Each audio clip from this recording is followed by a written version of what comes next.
শুরু হয়ে গেল শান্তিপুর বিখ্যাত রাস উৎসব।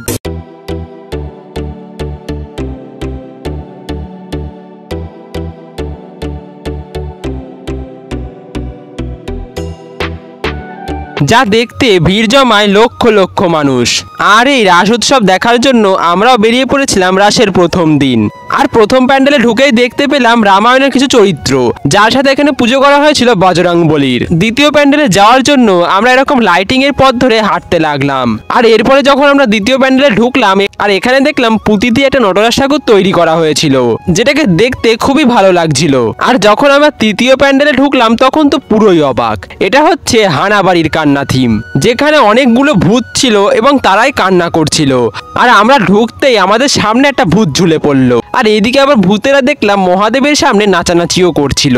চতুর্থ প্যান্ডেলে এরকম একটা অসাধারণ ঠাকুর করা হয়েছিল, আর এখানে পুজো করা হয়েছিল এই ঠাকুরটির। আর এই ঠাকুরটির নাম আমার জানা নেই, তোমরা যদি কেউ জেনে থাকো সেটা কিন্তু অবশ্যই কমেন্ট করে জানিও। এরপর আমরা বেশ কয়েকটি প্যান্ডেল এবং ঠাকুরও দর্শন করে নিলাম, যার মধ্যে ছিল এই আমন্ত্রণ পত্রের ঠাকুরটি, এই পোড়ামাটির জিনিস দিয়ে তৈরি ঠাকুরটি, স্টোন দিয়ে তৈরি ঠাকুরটি।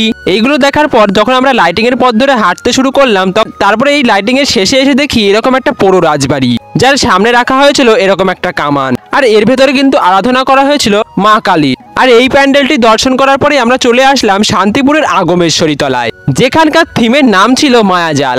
আর এই মায়াজালের থিমটি কিন্তু জাল দ্বারাই তৈরি করা হয়েছিল, আর সেটাকে দেখার জন্যই আমরা এখানে লাইনে দাঁড়িয়ে পড়েছিলাম। আর যখন ভিড় ঠেলে প্যান্ডেলে ঢুকলাম তখন তো আমি পুরোই অবাক। এর ভেতরে এরকম অসাধারণ কারুকার্য করা হয়েছিল। আর এখানে আবার দেখলাম বুদ্ধদেবকেও রাখা রয়েছে, আর এর ভেতরে আরাধনা করা হয়েছিল নারায়ণের। এরপরে আমরা চলে আসলাম এই প্যান্ডেলটিতে, যেই থিমের নাম ছিল মা। আর এর ভেতরে কিন্তু আমাদের শৈশবের বিভিন্ন ঘটনাকে তুলে ধরা হয়েছে। আর এখানে দেখলাম ওপরে একটি শিশুর মূর্তিকে এরকম ভাবে রাখা হয়েছে, আর তার মা তার কোমরে বেঁধে ধরে আছে। আর এরপরে আমরা আবার চলে আসলাম শান্তিপুরের বড় গোস্বামী বাড়িতে, যেখানে রাখা হয়েছিল শ্রীকৃষ্ণের অনেকগুলি সখাসখীকে। আর এই বড় গোস্বামী বাড়িতে কিন্তু প্রত্যেক বছরই অনেক লোক ভিড় জমায় এই রাস দেখার জন্য। বড় গোস্বামী বাড়ির ঠাকুর দর্শন করার পরেই আমরা চলে আসলাম এই প্যান্ডেলটিতে, যার মধ্যে করা হয়েছিল এরকম কিউট রাধাকৃষ্ণ। তো এরপরে আমরা কি কি ঠাকুর দেখলাম তা তোমরা পরপর দেখে নাও।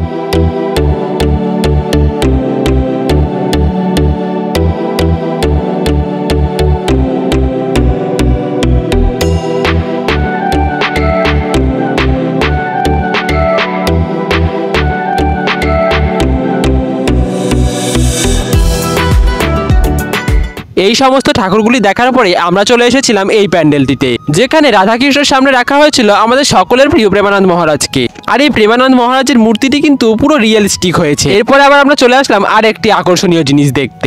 আর এইখানকার থিমের নাম করা হয়েছিল অক্ষয় বট মন্দির, যার ভেতরে ছিল এরকম একটি বড় বট গাছ।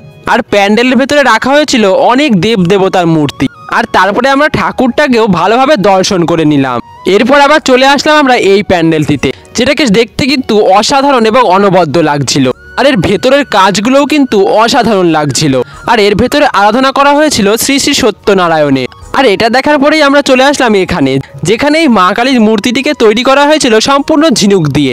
আর এরপরে কিন্তু আমরা চলে আসলাম পঞ্চানন তলার প্যান্ডেলটা দেখার জন্য, যেটাকে বাইরে থেকে দেখতে কিন্তু অসাধারণ লাগছিল। আর এখানে কিন্তু খুবই সুন্দর একটি ব্যান্ড পার্টি করা হয়েছিল, যা কিছুক্ষণ দেখে আমরা চলে আসলাম প্যান্ডেলের ভেতরে। আর এই প্যান্ডেলের ভেতরের কাজগুলোও কিন্তু খুবই সুন্দর এবং অনবদ্য অসাধারণ ছিল, যেগুলোকে আমরা ভালোভাবে দেখে নিলাম। আর এই প্যান্ডেলের ভেতরে ঠাকুরটিও কিন্তু খুবই সুন্দর ছিল। এখানেই শেষ নয়, আরো বেশ কিছু প্যান্ডেল আমরা দেখেছিলাম। আর সবশেষে আমরা চলে এসেছিলাম থানার মাঠে, যেখানে দেখতে পেলাম এরকম বড় করে প্রেমানন্দ মহারাজের মূর্তি তৈরি করা হয়েছে, যা দেখতে কিন্তু ভিড় জমিয়েছিল প্রচুর মানুষ। আর আমরাও এই প্রেমানন্দ মহারাজকে দর্শন করে চলে আসলাম প্যান্ডেলের ভেতরে। প্যান্ডেলের ভেতরের কাজগুলোও কিন্তু খুবই ভালো ছিল, আর ঠাকুরটিও কিন্তু দারুণ ছিল। তো বন্ধুরা, আপনারা কারা কারা শান্তিপুরের রাস দেখেছেন তার অবশ্যই কমেন্ট করুন।